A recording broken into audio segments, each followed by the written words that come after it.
শেখ হাসিনা পালায়নি, পালায় না। মুক্তিযোদ্ধাদের নাতিপুতিরা না পেলে তাহলে কি রাজাকারের নাতিপুতিরা পাবে?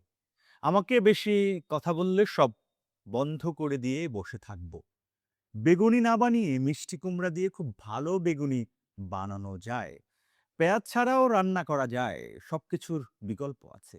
ডিম সিদ্ধ করে ডিপে রেখে দিন। ডিম ভালো থাকবে। কাঁচামরিচের দাম বাড়লে সবাই চিৎকার করে। সবাইকে আহ্বান করব, এখন থেকে কাঁচামরিচ কিনে রোদে শুকিয়ে রেখে দিন। পদ্মা নদীতে ২ টা চুবানি দিয়ে তোলা উচিত। টুস করে নদীতে ফেলে দেয়া উচিত। আমাদের বিদ্যুৎ মন্ত্রীকে বলেছিলাম যেন প্রতিদিন একটু লোডশেডিং দেয়। কত কথা বলে রে! কার কথা মনে থাকার কথা?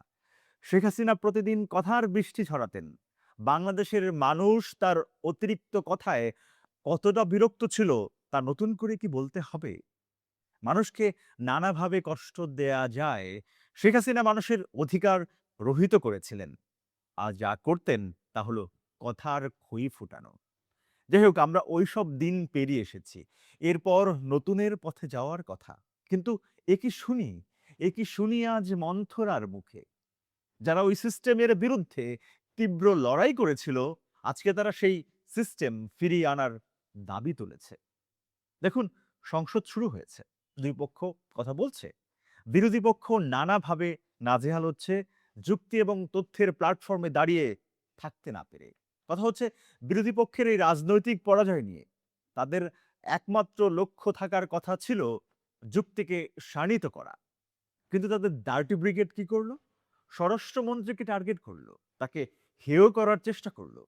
এরপর যখন দেখলো অপ্রতিরোধ্য সালাউদ্দিন আহমেদ, তখন তারা ভিন্ন সুরে কথা বলা শুরু করলো। প্রায় প্রশ্ন তুলল, কেন আইনমন্ত্রী কথা না বলে স্বরাষ্ট্রমন্ত্রী বলেন? এরপর যখন আইনমন্ত্রী কথা বলা শুরু করলেন, তখন নতুন দাবি তুলল, প্রধানমন্ত্রী তারেক রহমান কেন কথা বলেন না? তিনি মুচকি হাসেন, টেবিল চাপড়ান, কিন্তু বলেন না।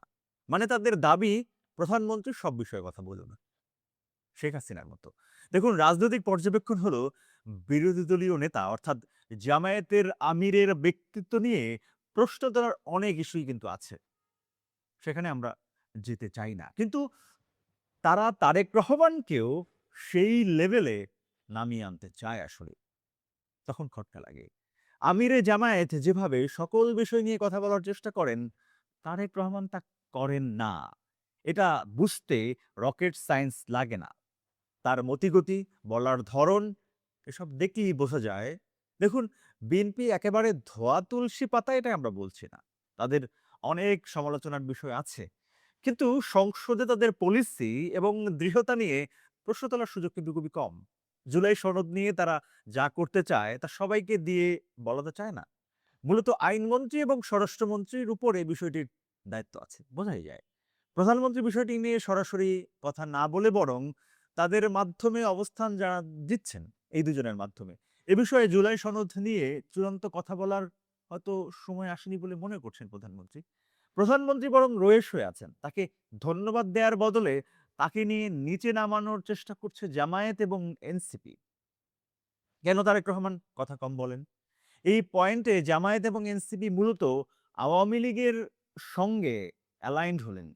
সরোয়ার তুষার জামায়াতের আমির এবং এই জোটের বুদ্ধিজীবী আবু হেনা রাজ্জাকি সবাই এখন একই দাবি তুলছে। কেন কথা বলেন না তারেক রহমান? আপনাদের দাবিতে তিনি কথা বলবেন না, এটা একেবারে নিশ্চিত। যখন কথা বলার প্রয়োজন তিনি অনুভব করবেন, তখন বলবেন। এখন প্রশ্ন হলো, এই জোট কেন সালাউদ্দিন আহমেদের কথা শুনতে চাইছেন না? কারণ তারা তার সাথে আসলে পেরেই উঠছেন না। কম কথা, বেশি কথা, প্রয়োজনীয় কথা কিংবা অপ্রয়োজনীয় কথা, এটা যিনি বলবেন তিনি নির্ধারণ করবেন। আপনি তার কথা বলা কথা নিয়ে সমালোচনা করতে পারেন। কিন্তু না বলা কথার সমালোচনা কিভাবে করবেন আসলে? তারেক রহমান তার দলীয় নেতাদের দিয়ে নিজেদের কথা বলানোর একটা কৌশল নিয়েছেন মাত্র। আর আপনারা সেই কৌশলে ধরাশায়ী।